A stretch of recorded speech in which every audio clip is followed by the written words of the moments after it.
Hola, hola, ¿cómo están? Miembros de la FEMES. Mucho gusto, muchas gracias que estén viendo pues una edición más de las entrevistas con las y los pioneros de la sexualidad en México. Yo soy el doctor Juan Antonio Rodríguez Higuera, soy educador y terapeuta sexual y médico.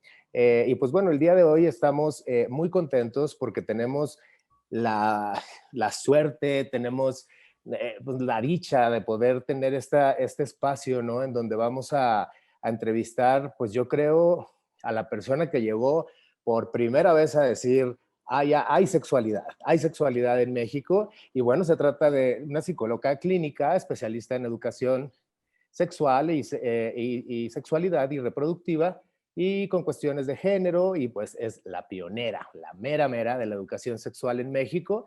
Esther Corona Vargas, muchísimas gracias por darnos este espacio en la FEMES para conocerte, para saber quién eres un poquito más de adentro, una parte más humana. Evidentemente, pues todas las personas que están empezando a estudiar, que están entrando a organizaciones en la FEMES, escuchan tu nombre, saben que eres una mujer muy importante, una mujer que ha aportado mucho, pero muchas veces como que los nuevos no les ponen cara, ¿no? No les ponen ni cara ni esencia, ¿no? Y pues nos da mucho gusto y te agradecemos mucho que nos permitas entrar un poquito ahí en tu cuarto, ahí en tu casa, y conocerte un poquito mejor. Muchas gracias, Esther. ¿Cómo estás? Buenos días, muchas gracias por el espacio. Afortunadamente estoy muy bien, a pesar de todas las difíciles épocas que nos ha tocado vivir. Me he mantenido sana, estoy doblemente vacunada. Eso, Entonces, muy bien. eh, es- sí creo que ha sido una temporada y una época y circunstancias que nos han cambiado la vida en muchos aspectos. A todos ya podremos después comentar cómo este es uno de esos eventos que transforma, y evidentemente no podremos volver atrás y a vivir las mismas circunstancias que teníamos, pero yo creo que pues es muy importante también reflexionar en todo lo que hacemos dentro del contexto de la pandemia. Perfecto. Bueno, pues te lanzo la primera pregunta, Esther, que es, ¿quién es Esther Corona? Uy, mira, esa es una pregunta que todavía me hago el día de hoy. Este, Ok, eh, sí, y que probablemente me la haga hasta que me muera. ok. ¿Quién soy? Pues creo que esa es una de las preguntas fundamentales de la vida, que te cubre identidad, y como digo yo, identidad y circunstancia.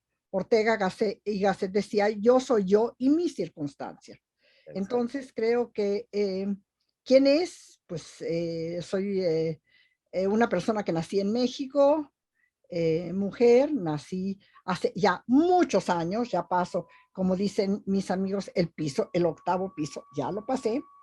Y eh, justamente yo creo que eso también han sido las circunstancias que me han hecho quien soy hoy, que no soy ni la que fui ayer, ni soy la que seré mañana.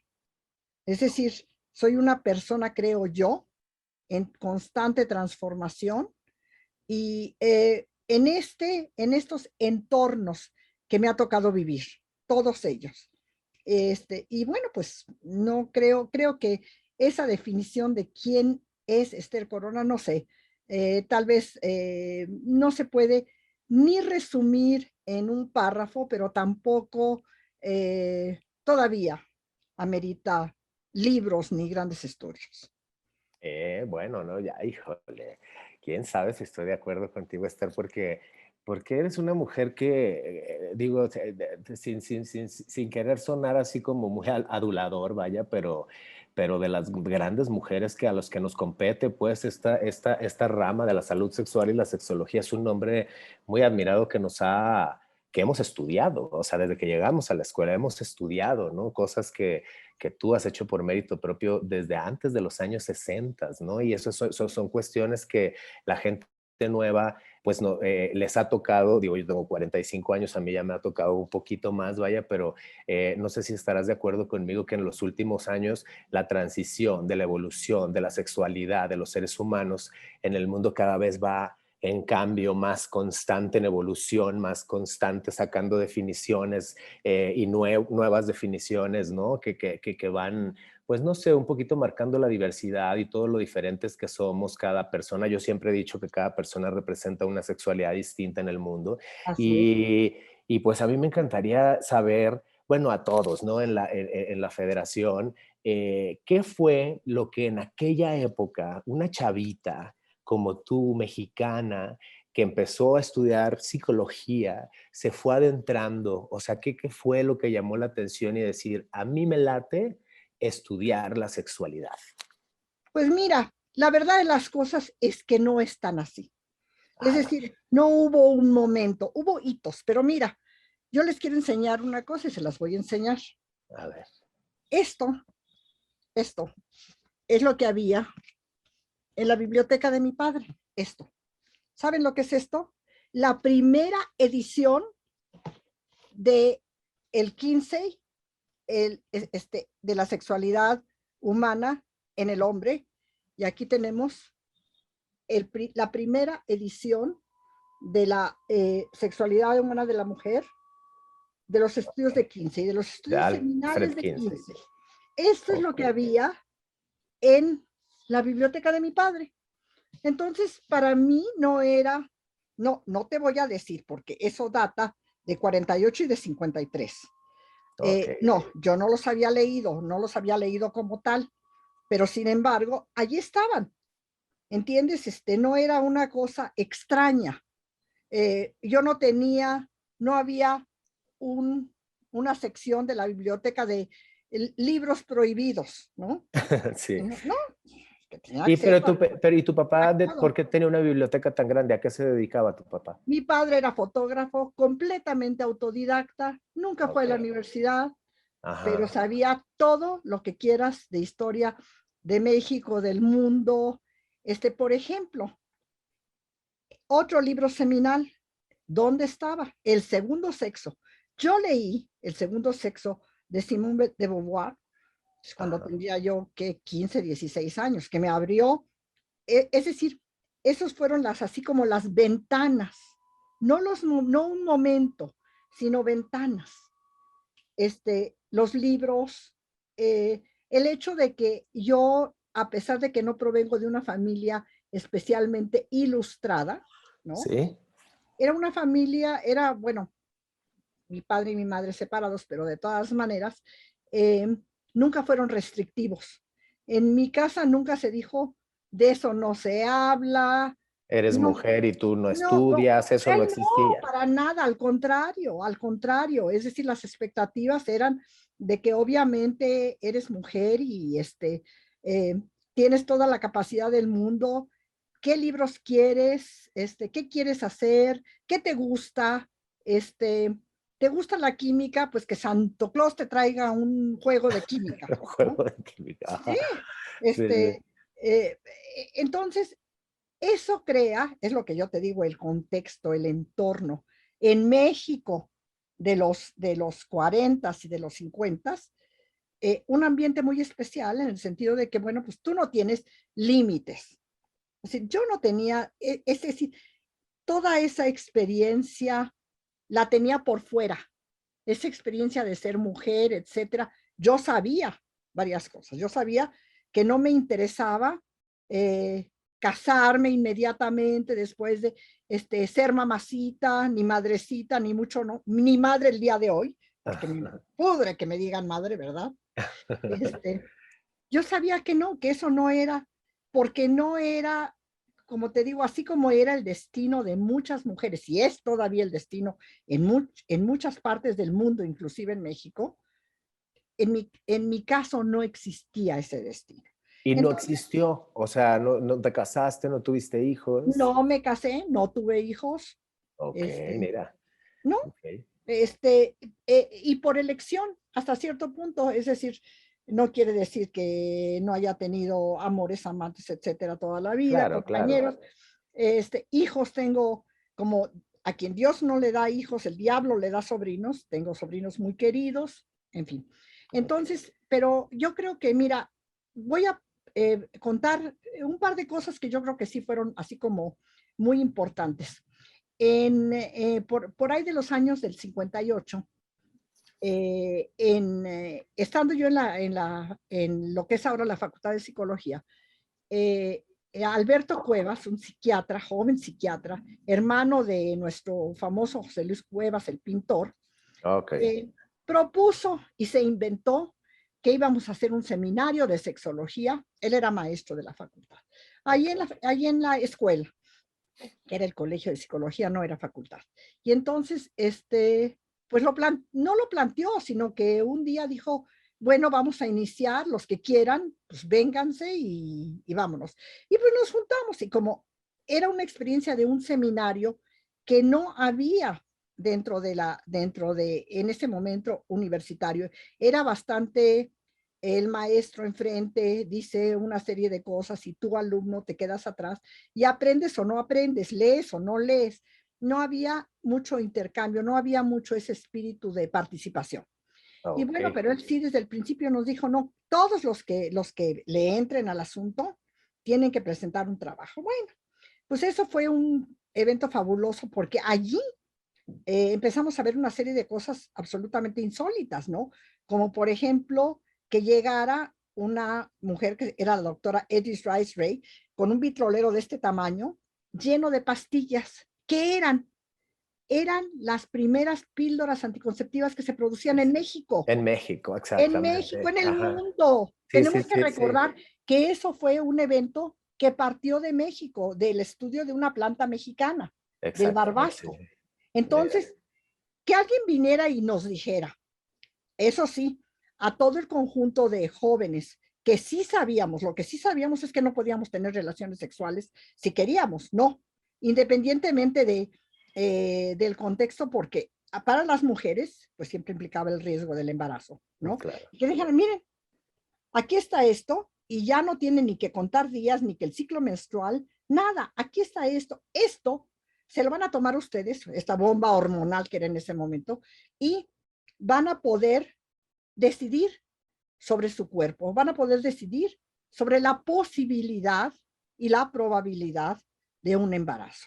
Bueno, pues eso es así como grande. Yo creo que fue una de las revoluciones del siglo XX más grandes que hubo. Sí. Y sobre todo para el estudio de la sexualidad, el advenimiento de anticonceptivos seguros y eficaces. En ese momento, les digo, todo estaba en prueba. No era, no era, ya tenemos esto. Bueno, muchas otras cosas, pero luego nos tocó a los alumnos. Ok, Y oye, Esther, y perdón que te interrumpí, pero por ejemplo, en este momento, 1958, Alberto Cuevas hace el seminario y obviamente tú ya venías leída de la biblioteca de tu papá, de los libros estos de Alfred Kinsey y estos que nos acabas de mostrar, o sea, ya traías algo pues de conocimiento, ¿no? Sobre el tema que te llamó la atención y dijo, yo voy a entrar a ese seminario de no sexualidad. exactamente, mira, era más el desafío, es decir, también traía el bagaje de Freud, ¿no? Okay. También traía el bagaje por ejemplo, del psicoanálisis de Fromm en ese momento. En ese momento, la escuela era dos cosas, o psicoanálisis o conductista, ¿no? Okay. Entonces, y además yo traía bagajes de muchas cosas que me interesaron en la vida, es decir, de literatura leída, no, es decir, yo había leído Madame Bovary, yo había leído eh, muchas otras cosas que te interrogan, además de toda, digamos, la literatura clásica que estaba ya a mi disposición y yo la había leído mucha de ella, ¿no? Y en mucha de ella tienes interacciones entre personas, entre hombres y mujeres, el amor, la pasión, el sexo, ¿no? Es decir, como cosas que te interesan. Y entonces, pues sí, además, sobre todo, esa posibilidad de no ser una, un miembro pasivo de un colectivo, en este Okay. caso el alumnado, sino ser alguien que iba a presentar algo. Y bueno, pues yo escogí, ¿qué creen ustedes? El coito perfecto. ¿Qué El es? coito perfecto. Eso escogí yo. Claro. Yo voy a hablar del coito perfecto. Entonces, ¿Pero qué Bueno, significaba el coito perfecto en aquel pues entonces? espérense, es que yo dije, bueno, pues voy a estudiar a ver de qué se trata eso, ¿no? Eso, porque pues, como verán, yo no tenía mucha experiencia al respecto, Pues no, o sea, eras una toda jovencita. chiquilla. Sí, sí, sí. Entonces, pero una de mis grandes maestras, de personas que sí, con las que tuve una relación no de maestras, sino de mentoras, ¿no? Que fue la doctora Ofelia Jarquín, psicóloga, me dijo, tú estás loca. ¿Cómo te pones, cómo te vas a exponer ante todo ese grupo? Eran, además, es decir, eso también tuvo una historia. Nos corrieron de la escuela, nos echaron fuera, dijeron que allí en esa escuela no se hablaba de No se esa, hablaba de eso, que estaban locos, adiós. y nos mandaron y nos fuimos a medicina. Pero antes de Ok. esto, bueno, sí había ocurrido, eran en uno de los grandes salones de la Facultad de Filosofía, en el más grande, se llenaba a tope, por las ventanas entraba gente, es decir, teníamos que evitar que dieran portazos, porque de veras era, pues era insólito, ¿no? Esto. Y Sí, entonces, claro. O sea, los de la escuela oían, van a hablar de, no, alguien va a no, hablar del coito perfecto y ya, ahí todos no no, pero encima. no, porque había un grupo que era como el que era su grupo de alumnos, ¿no? Que estábamos yendo, etcétera, y se llenaba efectivamente. Entonces, bueno, pues me tocó y yo ya me había dicho, mira, te van a preguntar y efectivamente se paró uno de mis compañeros que con muy mala leche dijo, bueno, yo quiero saber de la señorita Corona, sí, que eh, a ver, usted, maestro, ¿por qué la está dejando hablar de algo que seguramente no sabe nada? ¿No? Entonces yo, una de dos, o admitía que no sabía nada, malo, o admitía que sí sabía, peor, ¿no? Es decir, esto fue lo que me dijo mi maestra. Esto te van a preguntar y esto es tu dilema o tu... Ajá. eh, O sea, es decir, el decir, yo sí sé. no, decir yo no sé, pues admitía que era una estúpida que estaba hablando de algo que ni sabía nada, ¿no? Y Bueno, decir Esther, yo pero sí es como sé, el ginecólogo, el hombre bueno, ginecólogo. entonces ella me había dado la respuesta y entonces dije, yo le quiero decir al compañero fulano de tal, si para hablar de la viruela es necesario haber padecido la viruela. Exactamente, exactamente. Gran aplauso, ¿no? Y después de eso, pues ya me dejaron hablar con cosas que había yo recolectado, etcétera. Entonces yo creo que eso fue un momento en que a mí me pareció que era muy interesante y que realmente, pues era, era una temática digna de introducir entre todas aquellas cosas que a mí me interesaban. Posteriormente también ya en Inglaterra, trabajaba yo en la Federación Internacional de Planificación de Familia, que ¿Cómo, también era, cómo llegaste a Inglaterra? ¿Por qué te fuiste y cuánto tiempo viviste en ay, Inglaterra? viví muchos años y me fui porque yo un día decidí, y bueno, no, no un día, sino que también yo había decidido ya que me iba de México, punto, A ya, viajar, a vivir. a vivir, punto. Ya, yo me Ok. iba a ir. Inicialmente había pensado irme a Viena. ¿Por qué? Ok. Porque era el lugar donde estaba, bueno, la escuela freudiana, etcétera. Pero además porque mi vida está marcada tal vez más, está marcada por la música.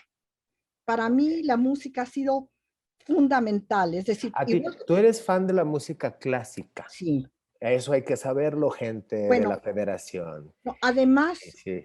así como tú me estás preguntando de esta trayectoria, yo te podía contar de mi trayectoria en la música, que también se inició cuando yo tenía 4 o 5 años con mi padre, etcétera, oyendo cosas, oyendo mucho, mucho, mucho, aprendiendo mucho. Y entonces Ok, también digo, bueno, pues yo a dónde me voy, a donde hay música, ¿no? ok. este, Se dieron varias circunstancias Y yo decidí, entonces dije, no, pero si yo no hablo alemán, entonces, ¿qué otra opción? Bueno, mi madre, su lengua, mi madre nació en Estados Unidos, no de origen mexicano, pero Ujú. ella y mi padre hablaban en inglés y yo aprendí inglés como Chiquita. lengua, pues como lengua materna prácticamente. Es decir, yo no aprendí, yo no estudié, Ok, yo la aprendí en la casa. ok. Entonces, es decir, sí estudié porque después las escuelas, bilingües, lo que tú quieras, pero como estudié español, es decir, la gramática, bla, bla, bla, Exactamente. pero Ujú. aprendes. Entonces yo hablaba, de hecho yo había trabajado inclusive como traductora, y entonces dije, no, pues, ¿cuál es el lugar a donde yo tengo que ir? Me tengo que ir a Inglaterra, donde también había una vida musical fabulosa, además que estaba experimentando un renacimiento mental de ideas de jóvenes. Tenemos que recordar que era la época de hippies, en Inglaterra musicalmente, aparte de todo el gran boom clásico, pues los Beatles, ¿no? Es, Ah, es que decir, estos son que 60, era 70. 60, eran revoluciones, revoluciones, revoluciones, todo era revolución. Revolución juvenil, revolución de mujeres, revolución anticonceptiva, todo esto era. Entonces dije, no, pues me voy. Bueno, y como fui allá, pues además, sí hice muchos cursos, pero yo tenía que trabajar porque tenía que vivir. Ahí Sí, no había claro. becas de CONACYT ni cosas por el estilo. Ajá. Entonces, yo trabajaba, que también nuevamente casualidades. Trabajaba en la Federación Internacional de Planificación Familiar, donde yo había dicho, esto me interesa. Me interesa mucho toda esta línea que junta cosas sociales con una cuestión de cómo estamos en el mundo. Somos demasiados, ¿es cierto o no es cierto? Este, eh, ¿Qué podemos hacer? ¿Qué papel juega en todo esto? Todo lo que ustedes quieran. No tanto porque en ese momento insertado allí no estaba la temática de la sexualidad, la temática del cuerpo, la temática de las mujeres, la temática Del erotismo. no tanto. El erotismo no jugaba mucho. Es decir, Ok. en ese momento, es decir, ¿cuál era la preocupación? La preocupación era no tanto que las mujeres recuperaran el erotismo, eso venía por otra vertiente de pensamiento. Pero aquí era más, bueno, que recuperaran la libertad reproductiva, ¿no? Ok. Bueno, y entonces, estando allá, me inserté en la federación, encontré un momento muy interesante porque además empecé a viajar muchísimo, hice cursos y ahí sí, sobre sexualidad. En Italia, en Suecia fui varias veces, me fui adentrando mucho por ejemplo, este, qué es lo que pasaba en educación sexual en Suecia, que era uno de los pocos países, tal vez el único, que tenía programas oficiales. Y, En Suecia. y Ujú. bueno, Suecia, Dinamarca, y por ahí del 69 se hizo en Túnez probablemente la primera reunión mundial sobre educación sexual. En Túnez. ¿Por qué en Túnez? Es decir, no, se hizo en Túnez porque era un lugar bonito, agradable, es decir, como se eligió un lugar, Una no sede. tanto, Sí. pero es decir, ¿quiénes fueron? ¿Quiénes invitaron? Se invitaron a toda una serie de personas que ya estaban trabajando en haciendo educación sexual. Y en América Latina, oh sorpresa, aunque yo ya había también pasado y hecho el periplo de América Latina y conocía varias, estaba Cecilia Cardinal de Martín de Colombia, Odette Alarcón de Guatemala, etcétera, y las invitaron, y de México, invitamos, y digo invitamos porque yo era parte del grupo yo no era invitada, yo fui parte del secretariado, de hecho. Secretario, esto tú todavía viviendo en Londres.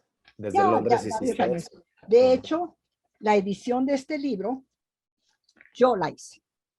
Ay, Esther. Yo hice la edición de las memorias de este primer encuentro. Invitamos a Santiago Ramírez de Feliz Memoria. Quizá la mayor parte de los jóvenes no sepan quién fue Santiago Ramírez. Santiago Ramírez era un psicoanalista brillantísimo que hizo junto con González Pineda los primeros estudios sobre psicología del mexicano desde el psicoanálisis y además abrevando en ese momento de la aparición, por ejemplo, del laberinto de la soledad. Es decir, todas esas cosas confluyen, ¿no? Es decir, no es una. Entonces, con Santiago, pues nos hicimos muy amigos, pero aparte, nos conocimos mucho mejor con todas estas personalidades que venían de América Latina. Y yo dije, bueno, pues es una vergüenza que en México, porque es decir, sí estaba él, pero él no estaba haciendo ni trabajo en sexualidad específico, ni trabajo, es psicoanalista, ¿no? Es decir, por lo tanto, pues bueno, sí, pero no era parte de ningún conglomerado ni nada. Y en educación sexual no había nada. Nada. Nada es nada. Entonces yo ¿Y estamos decidí, hablando de qué año? Ah, dices en el de, 69, ¿no? de 69, Sí, yo sí, decidí sí. regresar porque dije, no, pues eso no puede ser, ¿no?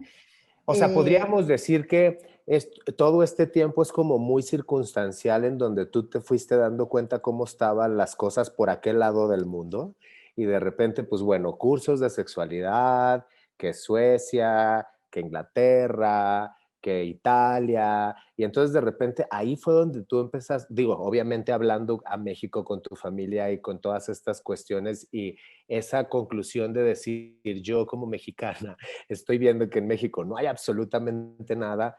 Como quien dice, agarraste la maleta de los conocimientos y te viniste para acá a México a Bueno, dar el es que mensaje.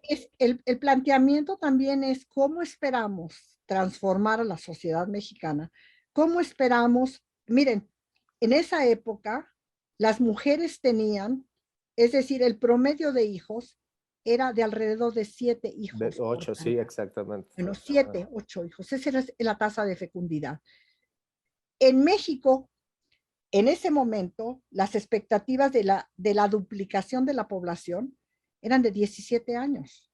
Es decir, era la época tal vez de que somos 50 millones, no, pero en una época muy corta vamos a hacer 100 y luego vamos a hacer 200. ¿Y qué va a pasar? Es decir, los recursos no alcanzan también. Es decir, había una preocupación también política en el sentido de la transformación del país, lo que ustedes quieran.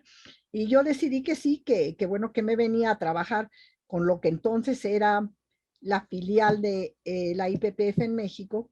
Me invitaron directamente, pero a trabajar en cuestiones de evaluación que a mí me interesaban, pero no tanto, sino que yo consideraba que si no había un fundamento educativo, ya ahora sí llamado educación sexual, nunca íbamos a poder hablar, nunca íbamos a poder progresar de ahí. Y de ahí pues ya me vine en el 72 junto con otras personas muy, muy relevantes. Y sí, sigo hablando de nadie, ¿eh? No había nadie, No había nada, sí. nada. Pero también regresando de Europa, de trabajar con Jean Piaget, Araceli Otero, y aquí en México, eh, este, eh, Rafael Ruiz Harrell, que también desafortunadamente murió ya, pero que fue un abogado fabuloso, que no solamente, es decir, yo había encontrado también ese tipo de mentalidad de personas que no están interesadas en este pedacito del conocimiento, sino que él era doctor en leyes, etcétera, pero en ese momento estaba muy interesado en trabajo en sexualidad y empezamos a analizar cuestiones de pornografía, nos invitaron a trabajar, bueno, eso fue posteriormente, pero en revistas, etcétera. Pero lo importante es que, bueno, ¿qué hacemos con todo esto que ya sabemos que traemos de acá de Masters y Johnson y que ya fuimos a San Francisco a hacer el SAR y que ya venimos de acá? ¿Qué hacemos con todo eso? Es decir, necesitamos mover. ¿Y cuál es la única posibilidad de mover en este momento? Tal vez, vamos a ver, ¿no? Crear una asociación. Y entonces, entre Araceli Otero, Rafael Ruiz Harrell y yo, y también luego mi colaboradora Edna Brostein, fundamos la Asociación Mexicana de Educación Sexual, AMES, en el Ah, pues, 72. pues luego, Este, luego que llegaste, luego, luego, ¿no? prácticamente sí. Es Ajá. decir, ya empezamos a trabajar mucho porque además había demanda. Había demanda de que vengan a la escuela tal, este, o vengan, o este grupo de padres de familia se interesa en, etcétera. Y entonces, bueno, allí es donde nos juntamos y empezamos a trabajar y a decir, bueno, muy seriamente, cuáles son los objetivos, qué es lo que esta asociación puede hacer, cuál puede ser su plan de trabajo. Y uno de los primeros cuestiones que surgieron, bueno, también confluyeron nuevamente yo y mi circunstancia. Se crea al mismo tiempo, hay una preocupación, se crea el Consejo Nacional de Población, este, dentro del Consejo Nacional de Población, la primera secretaria ejecutiva, que fue Luisa María Leal, una mujer también muy, muy inteligente, de mucha visión, este, eh, por otro lado, yo también ya venía con muchos contactos y con mucha relación con lo que se acababa de crear, que era el Fondo de Población de las Naciones Unidas. Entonces, llega a México, y ¿quiénes llegan? Pues amigos, ¿no? Y entonces, bueno, ¿qué hacemos conjuntamente? Bueno, pues hay que empezar a pensar en un plan nacional de educación sexual, arraigado en el CONAPO, en el Consejo Nacional de Población. Por otro lado está AMES ya como una organización firme, este, eh, con puro voluntariado, porque es decir, el primer presidente que fue Manuel Mateos Cándano, nos ofreció un maravilloso local en Las Lomas, etcétera. Ahí vivimos por un rato antes de tener que movernos. Y lo que sí, déjenme reconocer, lo que había era una asociación mexicana de sexología, que eran puros médicos que se reunían. Es decir, ¿cuál era su trabajo? Se reunían cada mes y tenían una sesión en, si mal no recuerdo, en el Hospital Inglés. Ok. Tenían una sesión, pero solamente podían pertenecer médicos. La única persona que no era médico, habían invitado a un antropólogo muy famoso también, a Santiago Genovés. Este, lo habían invitado a ser parte de este grupo. Entonces, ellos trabajaban con un esquema pues muy clásico de una jornada médica que cada mes presentaba un trabajo, ¿no? Que Entonces, todo bueno, era muy reproductivo y todo era muy médico, orgánico. no tanto, yo creo que también había una visión, digamos, de lo que se denominaría sexológica, Ok. es decir, de una visión mucho más amplia, mucho más compleja, porque, por ejemplo, pues estaba Santiago Genovés, pero sí, básicamente, pues eran urólogos, ginecólogos, este, Endocrinólogos. básicamente, ni siquiera había gente de otras especialidades y nada más, ¿eh? Y no había mujeres. Pero no sé si intencionalmente o porque no había mujeres trabajando en la temática tal vez. Pero es decir, sí existía como antecedente esta asociación, hay que reconocerlo. Yo creo que ellos se fundaron por ahí del 68, 69, en fin. Y sí interactuamos con ellos, pero como con campos muy delimitados, y nosotros nos fuimos mucho por esta cuestión más de políticas públicas, más de trabajo, más de proyección, tratando de que hubiera algo que pudiera tener, es decir, básicamente era revisar todo el trabajo que se hacía en el mundo. Y fíjense que algo muy importante, no existía la categoría género. Sin embargo, nosotros En los primeros objetivos sí se señalaba la crítica, la transformación de los roles sexuales estereotipados. Es decir, Ok.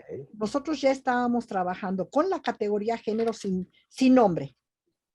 Es decir, ya Sí, sí, reconociendo otro elemento totalmente distinto. Y por supuesto, sí, reconociendo que necesitábamos ir hacia una estabilidad demográfica y de recursos, ¿no?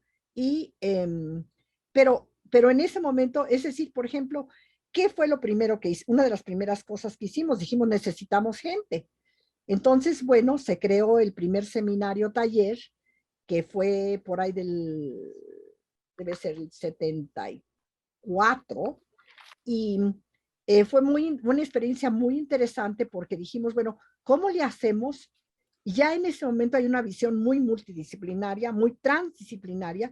¿Cómo le hacemos para conjuntar todo esto? ¿Cómo le hacemos para conjuntar eh, genética, embriología, el cuerpo, digamos, anatomía, fisiología, bla, bla, bla, pero ujú, al mismo tiempo todos los elementos psicológicos, los elementos sociales, etcétera? sociales. Pues invitamos en ese momento a la estrella nacional de cada uno de los temas. Así. Es decir, ¿quién puede hablar en este país de cuestiones demográficas en forma seria? Víctor Urquidi. Víctor Urquidi, que fue uno de los presidentes del Colegio de México, estrella. ¿Quién puede hablar de todos los elementos legales? Pues ahí está Rafael Ruiz Harrell, ¿no? Es decir, ¿quién era la persona más docta en psicología del adolescente? Invitémosla.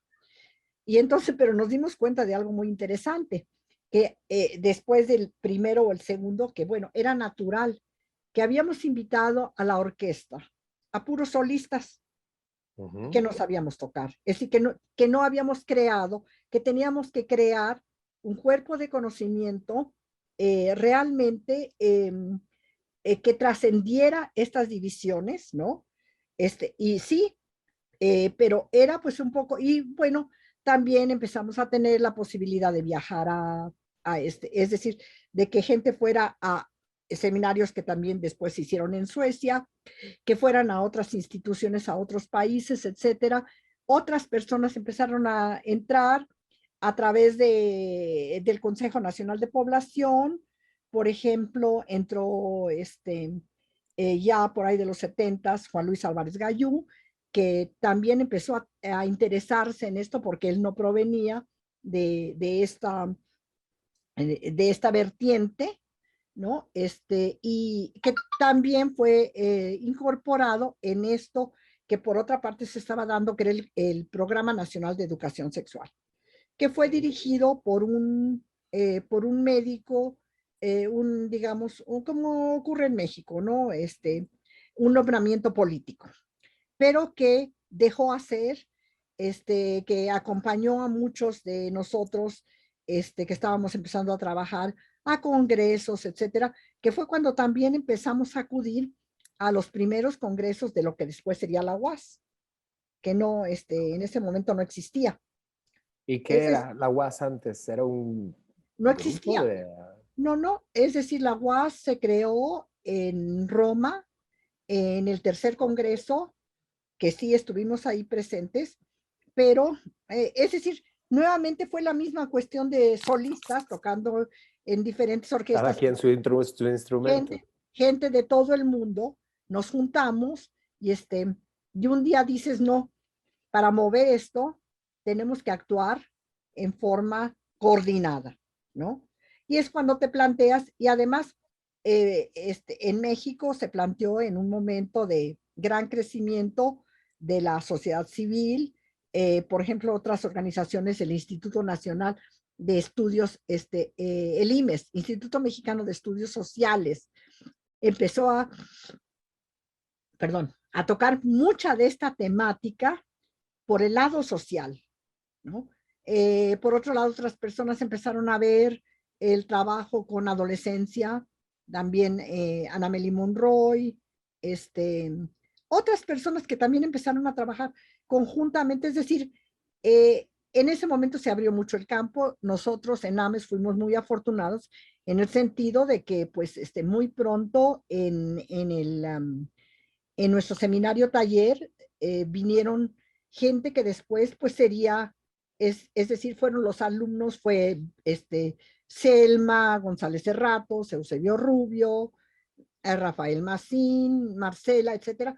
Todos fueron, todos entraron en los de los primeros seminarios talleres y que además teníamos referentes internacionales, porque también en ese momento creamos lo que se llamó el Comité Regional de Educación Sexual de América Latina y el Caribe, y tuvimos mucha oportunidad de traer gente y de que gente saliera y tuviera oportunidad, que también es uno de los puntos más importantes como de tejer redes internacionales, de ver qué estaba ocurriendo en otros lugares y decir, este, trabajo es muy interesante, pero que además nos ocurre en un momento en donde también, donde vemos algo que yo creo que es fundamental, que es el hecho de que empezamos a ver que políticamente lo que en ese momento se denomina educación sexual, después educación de la sexualidad, todos los programas importantes que se habían creado en Argentina, en Uruguay, etcétera, se caen. ¿Por qué?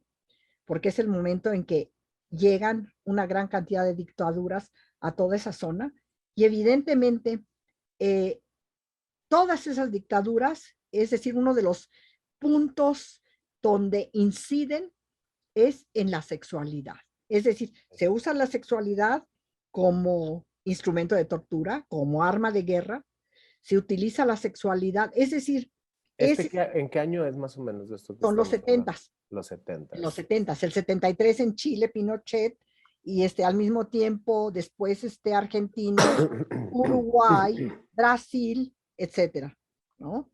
Es decir, es una época muy negra en donde todos los programas que sí había, así como en México ya había personas que habíamos empezado a trabajar, etcétera, todos los programas se soterran y van, no desaparecen, porque, por ejemplo, en plena dictadura de Pinochet, con CRESAL, con este Comité Regional de Educación Sexual para América Latina y el Caribe, hicimos un taller maravilloso con personas de varios países en Chile, pero lo hicimos obligadamente en una residencia de la iglesia, no me acuerdo si el episcopado, etcétera, por allá en la Isla Negra, por donde vivía Neruda. Ya Neruda ya había muerto, pero es decir, pero totalmente una forma totalmente clandestina, ¿no? Pero allí, por ejemplo, y por ahí tengo también la publicación, se presentan cosas como algo que habíamos hecho ya Eusebio Rubio y yo, que mientras en Estados Unidos había SAR, que todavía se hace hoy, taller de actitudes, de reestructuración de actitudes sexuales, nosotros dijimos, eso no nos sirve a nosotros, ¿no?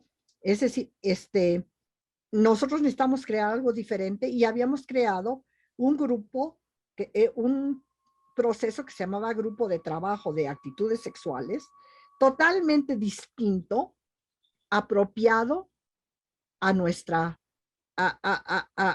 contexto. Entonces, es una época de mucha, mucha, mucha ebullición, pre-VIH, pre-SIDA, ¿no? Sí, sí, sí. 60, 70, etcétera, ¿no? Ajá, sí, sí, sí. Y luego, pues, nos cae encima el VIH, nos cae encima el SIDA. Al principio así pues, ¿qué está pasando, no? ¿Qué está pasando? Porque al principio no sabíamos qué estaba pasando. Sí, pues Nuestros no. Como colegas... ahora con el coronavirus, ¿no? Pero sí, pero hay una diferencia abismal. Abismal. Es decir, los primeros casos fueron en 81 y realmente ese año se murió una gran cantidad de amigos, colegas, etcétera, y no sabíamos qué pasaba, qué se está muriendo y por qué. ¿Por qué jóvenes, hombres homosexuales. No se usaba tanto el término gay, ¿no? ¿Por qué? Es decir, ¿Qué está pasando? Pues sí, debe de haber sido así un shock total de... qué es lo de la condición homosexual que está haciendo que esta gente se muera? ¿No? Ujú, sí, sí, sí. Entonces, es decir, todo eso así se va conjuntando y es decir, es un poco, pues seguimos creciendo, interviniendo en esto. Y yo ya en esa época empiezo a trabajar mucho fuera de México, este, a través de Naciones Unidas, pues me invitan a trabajar y hacer varias consultorías fuera, porque además también es una época en que en algunos gobiernos, en algunos países, algunos ministerios de educación empiezan a introducir contenidos de educación de la sexualidad. Entonces, como tú verás, siglo XX, que después culmina, es decir, tenemos eso, pero después culmina el siglo XX con las grandes conferencias internacionales que transforman todos los paradigmas, ¿no? Es una época de mucho, es decir, nuevamente me preguntas, pues, ¿quién soy yo? Pues ahí estoy insertada y ahí estoy trabajando En y ahí estoy, todo, sí, sí, sí, ¿no? sí. Sigues Es decir, contestando la primera pregunta. ¿no? ¿Qué estamos haciendo? Pues estamos haciendo, es decir, todos los primeros, el primer congreso, Sí, sí, sí. el primer taller de género y salud, el primer, todos los primeros, porque es la época de las primicias, es la época de los primeros, ¿no? Exactamente. Sí, pues mira, digo, ahorita yo también estoy entendiendo, digo, yo tengo la suerte de conocerte, pues desde hace, yo tengo que unos 17 días, 17 años que me gradué, y pues obviamente desde entonces pues ya había muchísima historia, pero ahora para todos los nuevos, ahora es un poco como podemos entender el por qué se te denomina como la pionera de la sexualidad y la salud sexual. Y me parece súper importante porque para mí, Esther, con esto que nos estás platicando, es que la causa es ser una niña inquieta y curiosa. O sea, creo yo, ser una niña inquieta y curiosa con un entorno familiar permisivo, buena onda, sabes, de eres mujer, sé quién quieras ser, viaja. Digo, también pues yo creo, no sé si llamarle suerte de la vida, ¿no? De poder haber desde chiquita, haber conocido tanta cultura, tantos adelantos en otras partes del mundo y querer venirte con toda esa, le llamo yo, maleta de ideas a venir a hacer todo esto por primera vez y armar un rompecabezas, porque lo que nos estás contando es que armaste un rompecabezas en Así es. medio de miles de revoluciones, Es Esther. un rompe, O exactamente, eso sea, sí, es lo que era un rompecabezas. armarlo y no ha sido nada fácil.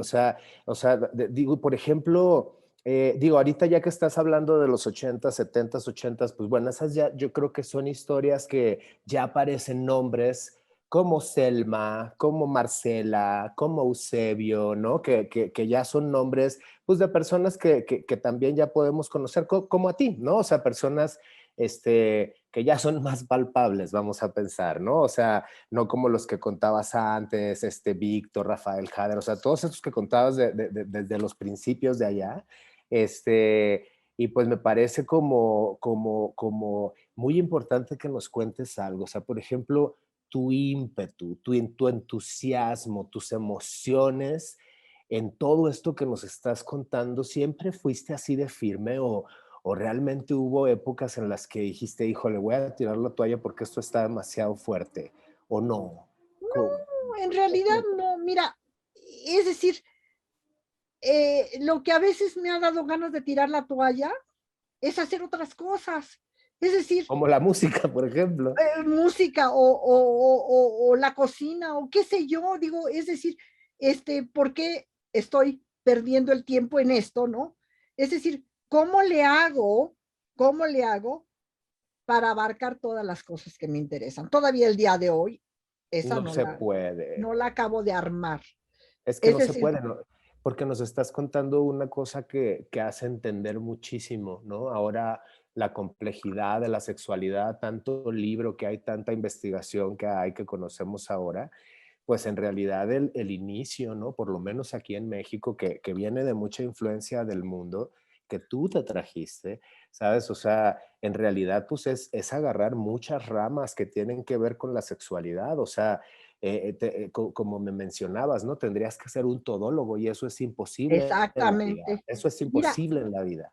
pero ahora yo también he sido muy privilegiada en el sentido es decir, de mis conocencias, vamos a decir, en el sentido de que tanto, por ejemplo, en música, muy privilegiada, yo he conocido a gente así, eh, las, en música clásica, Ujú.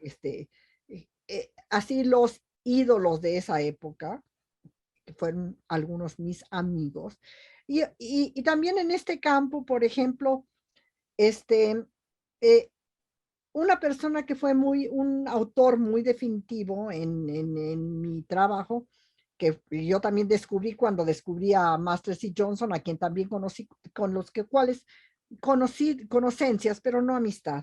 Pero, por ejemplo, John Money, ¿no? Ay, qué maravilloso libro. Y un día me encuentro con John Money y hablamos y Y John Money, él te dio un premio. John Money te dio un premio en las manos. sí, pero eso, sí, me dio el premio, Ajá. la medalla de oro de la UAS. Sí, Exactamente. sí, Sí, me sí, lo sí. entregó John Money, exactamente. Ay, Esther, wow. A pesar de que Bueno, era, ahora por ejemplo te digo, otra gran estrella, así digo, Jeffrey Weeks, que es el ideólogo más extraordinario de todo el mundo en términos de la sexualidad, desde el punto de vista más integrativo social. Quien no conozca a Jeffrey Weeks no conoce, no entiende nada. la sexualidad. Es Es decir, exactamente. bueno, ¿y qué pasa? Pues yo un día decido, digo que en uno de los tantos viajes que iba yo, ya iba y venía mucho, en uno de esos viajes que voy a Inglaterra, dije yo, no, pues yo tengo que, a este hombre lo quiero invitar a México. ¿Y cómo le hago? Pues pues le escribo una carta, o no sé si en esa época ya había, no había correo todavía, correo electrónico, No. etcétera. Señor fulanito, pues tengo ganas de platicar con usted, conocerlo, y resulta que un día me encuentro en las escaleras de una iglesia muy famosa que se llama San Martín en los Campos, la Plaza de Trafalgar en Londres. Me encuentro con Jeffrey Weeks y ahí crece eh, una gran amistad, etcétera, eh, personal e intelectual, ¿no? Y además, todas esas personas, por ejemplo, Cecilia Cardinal de Martín, que es la súper pionera en América Latina, que realmente que venía trabajando ¿Ella de qué desde los nacionalidad es, Cecilia? colombiana. Es Colombia, sí. Y ella Ajá. en Colombia, es decir, arranca muchas de las cuestiones de planificación familiar, pero desde la visión de la mujer, en fin. Y también resulta que pues, nos conocemos y acabamos siendo hermanas de vida, ¿no? Ujú. Es decir, en ese sentido yo también he sido muy privilegiada de que he conocido a mucha gente con la que nos hemos entendido, con la que hemos podido cambiar ideas, etcétera, experiencias. Y en ese sentido yo creo que, bueno, pues eso es lo que también enriquece mucho la vida y enriqueció, yo creo, mucho mi trabajo. Es decir, que mi trabajo, aún hoy en día, pues es el producto de todas estas interacciones, ¿no? Y del hecho de que yo puedo confrontar alguna idea, algún pensamiento mío con colegas de esta estatura. Y también con jóvenes en el sentido de decir, bueno, esto es lo que yo pensaba, esto es lo que pienso hoy, se ha transformado o no.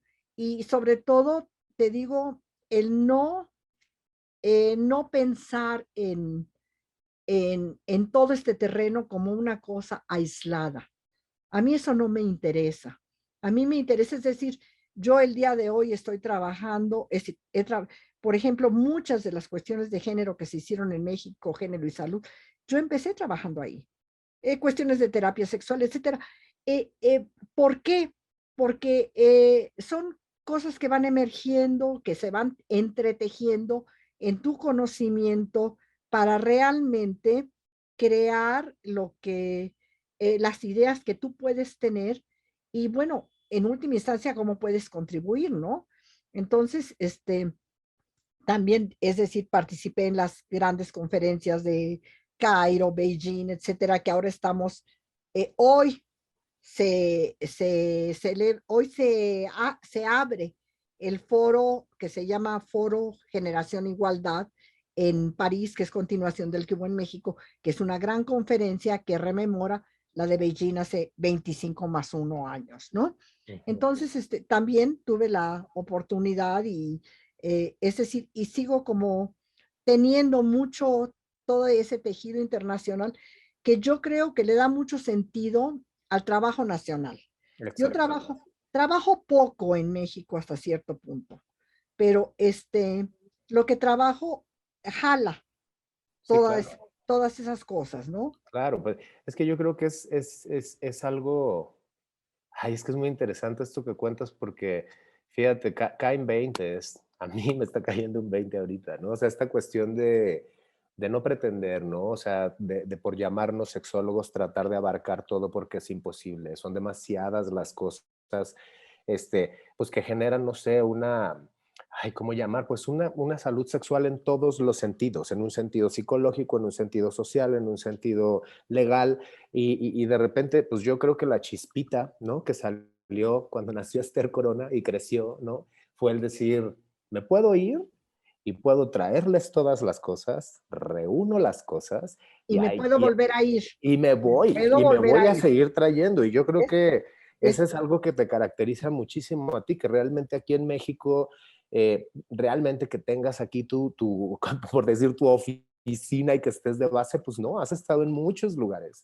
en ay, no, donde pues has hecho, es mi casa y además, me sigue, es decir, yo sigo viviendo y preocupándome por México es también. a lo que voy, es a lo que voy, que la Digo, preocupación central y el legado, pues, que nos estás dejando, vaya, que todavía lo estás haciendo, es aquí, es acá en México, ¿no? Pero realmente recopilando de todos lados, haciendo, no sé, como muchos contactos de muchas personas, inteligentes que han dejado, pues, estudios, ¿no? Basados en evidencia, gente de todo tipo, ¿no? Que has conocido y yo creo que esa es como pues una de las características que le dan un valor agregado al nombre de Esther Corona en la historia de la sexualidad de los seres humanos. Se nos está yendo el tiempo y tengo dos preguntas más. a ¿Qué, ver, qué gran historia me tiene? O sea, está muy buena. No la había escuchado tan así de primera mano.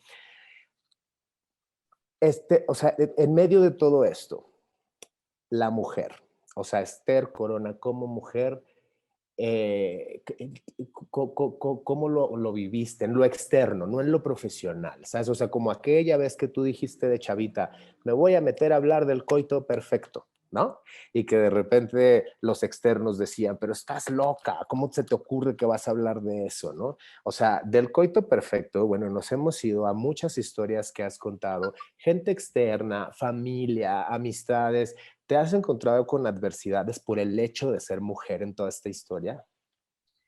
pues fíjate que yo creo que no, Mira, fíjate que yo creo que no, es decir, a mí, es decir, soy muy consciente de las limitaciones de ser mujer y de las limitaciones que ser mujer ha tenido, pueda haber tenido en mi vida, pero, pero en realidad no, no, yo no me he sentido limitada, porque además, cuando he tenido la limitación, he gritado.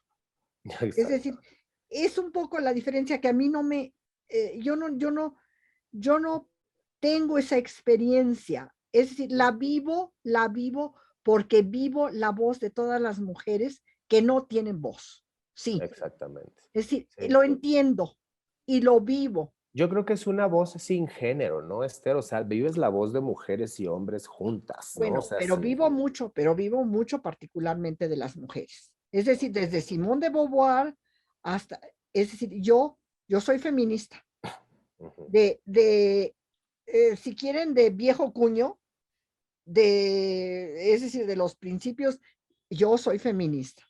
Es decir, y pienso, ahora claro, habría que definir qué quiere decir en este momento soy feminista, porque no hay un feminismo, hay muchos, Hay muchos. etcétera. Pero eso sería completamente como otro arranque de otra historia, ¿no? Ok.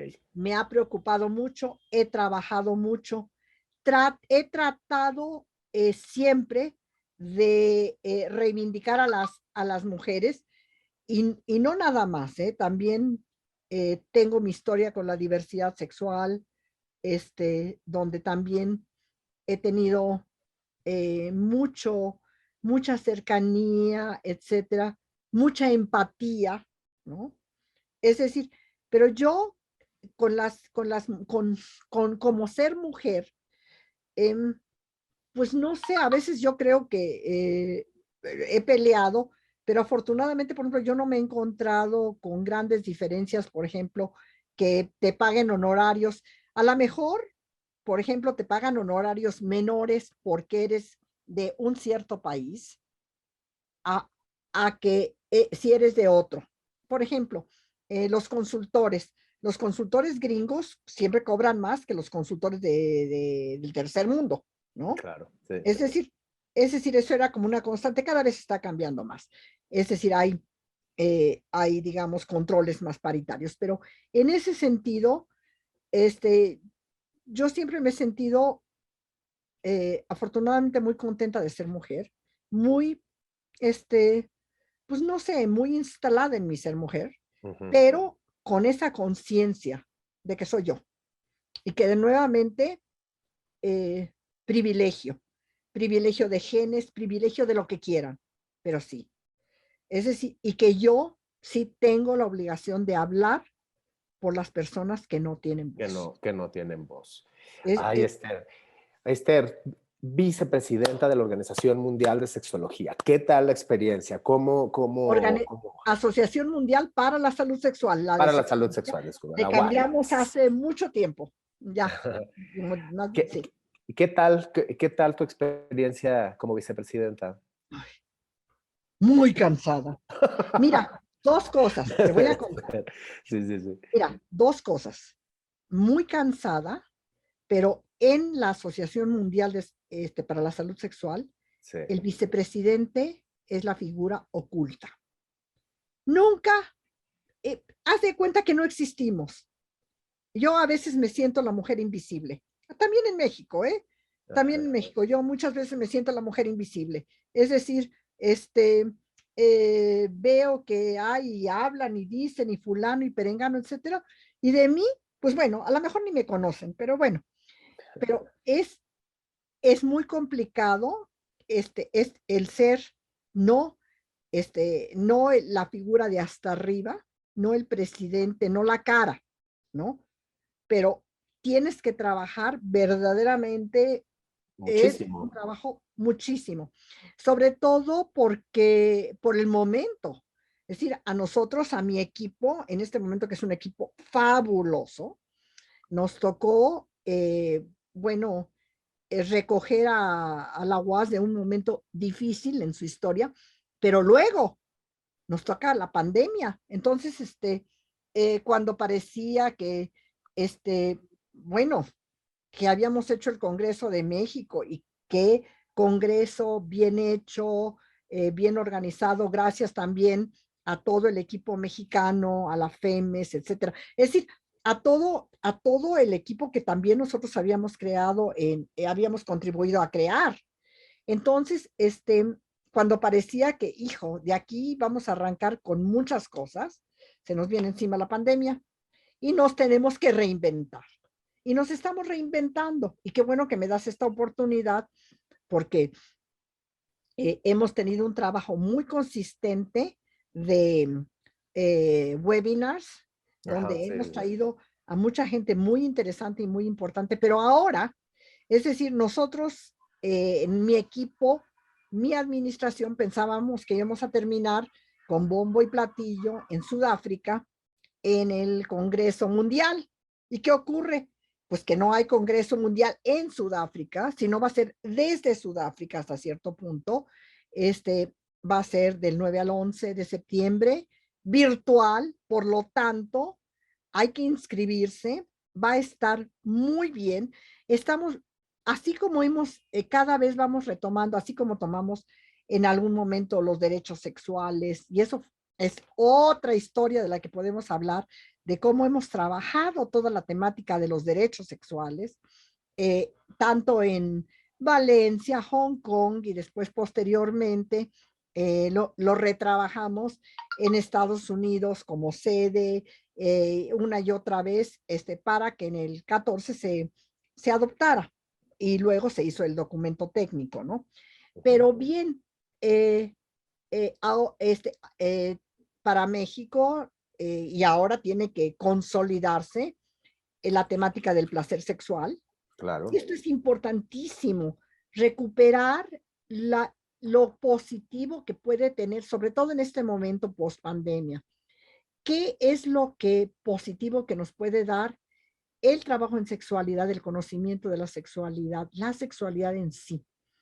¿Qué nos puede dar como positivo como personas y como sociedades en desarrollo?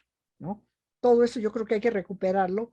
Es el placer sexual, el bienestar, etcétera. Y ahora vamos a retomar, o no vamos a retomar, sino que vamos a, sí, a jalar los hilos de algo que es relativamente nuevo, que si me preguntas ahorita qué es, no sé todavía, hay que trabajarlo, que es la Ajá. justicia sexual.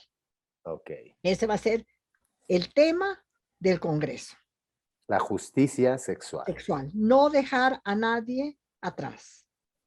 La justicia sexual. Es decir, toda la gran temática de la justicia social, etcétera, llevado al campo de estudio de la sexualidad en Ahora, género. Entonces, digamos que son las tendencias ahora, ¿no? eso va a ser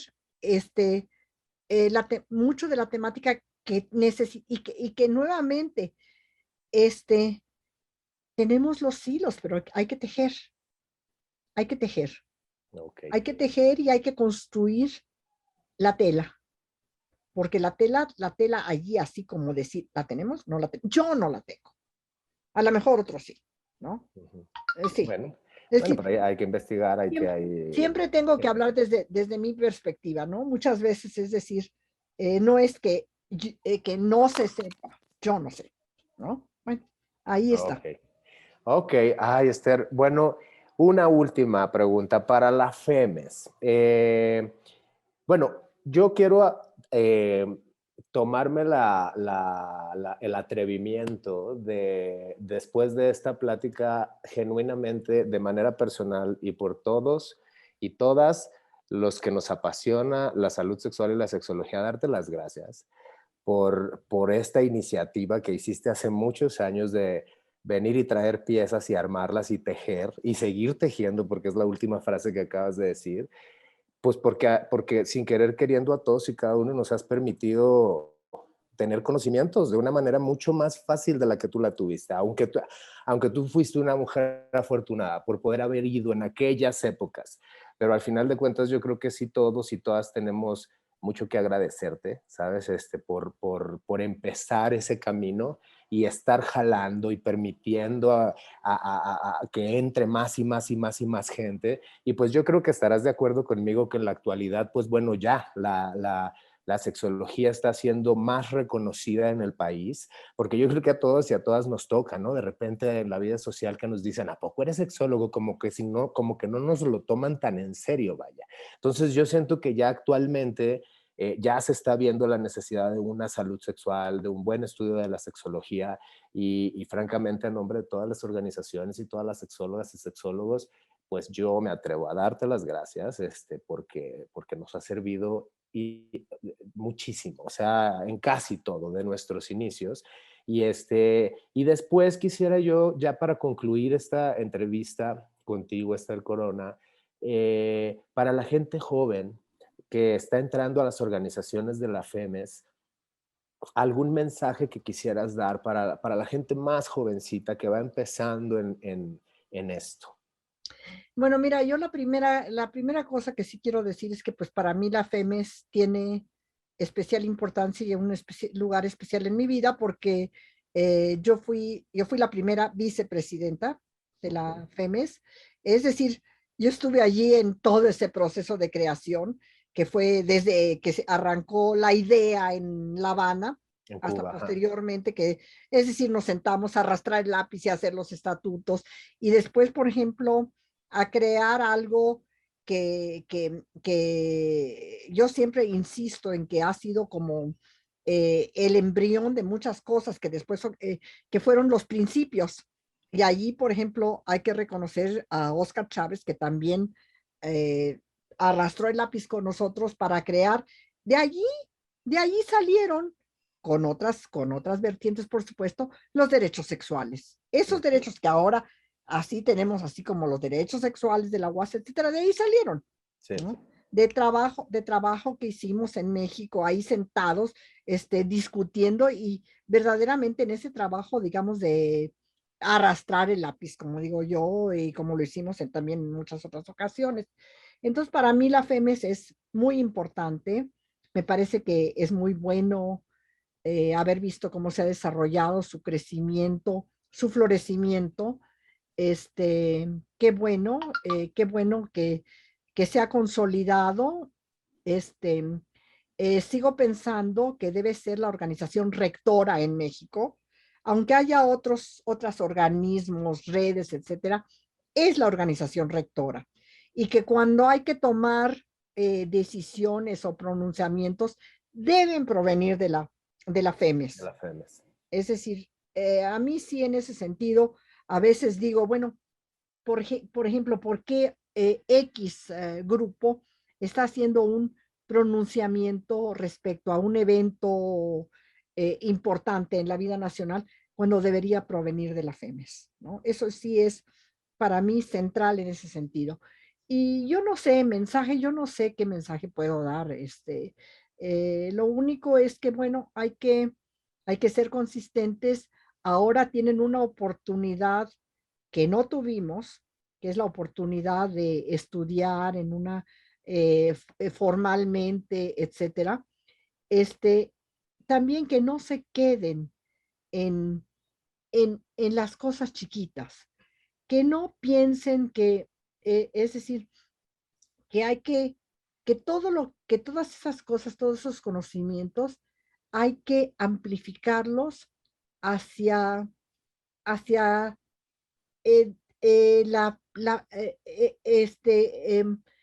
el conocimiento también más amplio, ¿no? Es decir, Y no no nos encerrarse en quedamos, su nicho. no encerrarse en su nicho, no pensar que hacer educación de la sexualidad es la pedagogía, no, sino que trabajar en salud sexual, la clínica es nada más, sino que tenemos atrás y que tenemos todo un bagaje importantísimo que proviene de muchas diferentes ciencias, de ciencias biológicas, de la filosofía, de la historia. La historia, tenemos que entender por qué han ocurrido las cosas en la vida, en Ujú. el mundo, por qué han ocurrido en el estudio de la sexualidad, por qué allá en Havelock Ellis decía lo que decía, cómo se fue transformando, qué papel tuvo, por ejemplo, lo que yo les decía, 15, y que bueno, ahora dicen, no, hay un estudio muy chiquitito, etcétera. Pero cómo rompe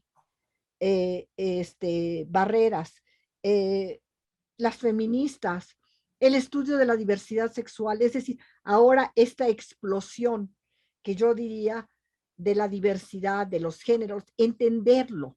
¿Qué Claro, pasa? ¿Por qué el día de hoy? ¿Por qué el día de hoy las mujeres estamos recuperando también un nuevo protagonismo? ¿No?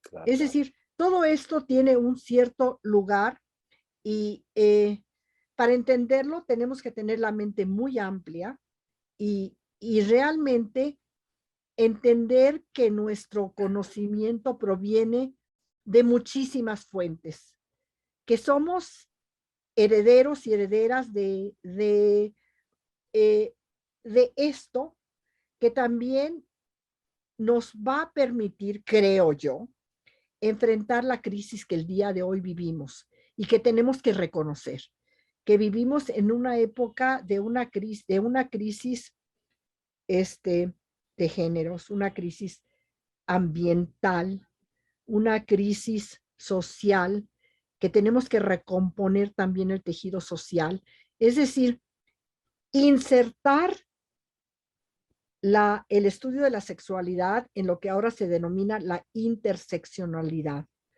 Es decir, no podemos ser todólogos, es cierto, pero tenemos el deber de entender cómo todo esto influye y cómo lo que nosotros hacemos puede influir también. Es Exacto. decir, cómo podemos contribuir. Para mí, yo no sé, es decir, qué bueno que toda esta gente joven esté interesándose, trabajando, pero que no se quede en perspectivas chiquitas, sino que entienda al país, que entienda al mundo, ¿no? Y pues qué bueno que dentro de la FEMES exista la posibilidad de crecimiento.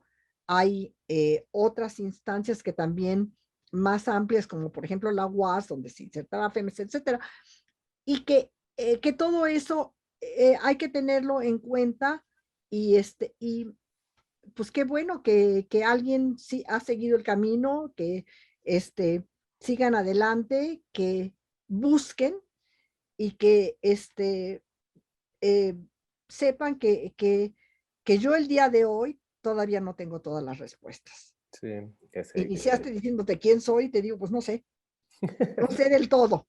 Sé, Bueno, sé no, mucho, hombre, sé mucho, sé pero mucho no de mi todo. identidad y sé mucho de mi circunstancia, pero no sé todo.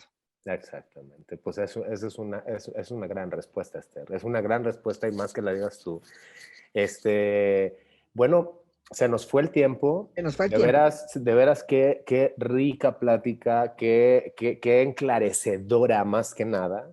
Y yo te vuelvo a dar las gracias a nombre de todas las organizaciones que incluyen a la FEMES y a la FEMES, a la mesa de la FEMES, Ana María, muchas gracias Gracias. pues por organizar esto, ¿no? Por acercarnos un poquito por medio de las redes sociales a conocer a gente tan importante como tú en esta rama, Esther, y te agradecemos mucho que te hayas tomado el tiempo de tener esta plática pues tan rica, ¿vale? Y pues bueno, saldrá pronto Muchísimas y gracias. no, hombre, gracias a ti por el Gracias. tiempo. Y pues bueno, gente, miembros de la FEMES, una entrevista más con la pionera, ahora sí, de la sexología. Muchísimas gracias por vernos. Nos vemos en la otra entrevista.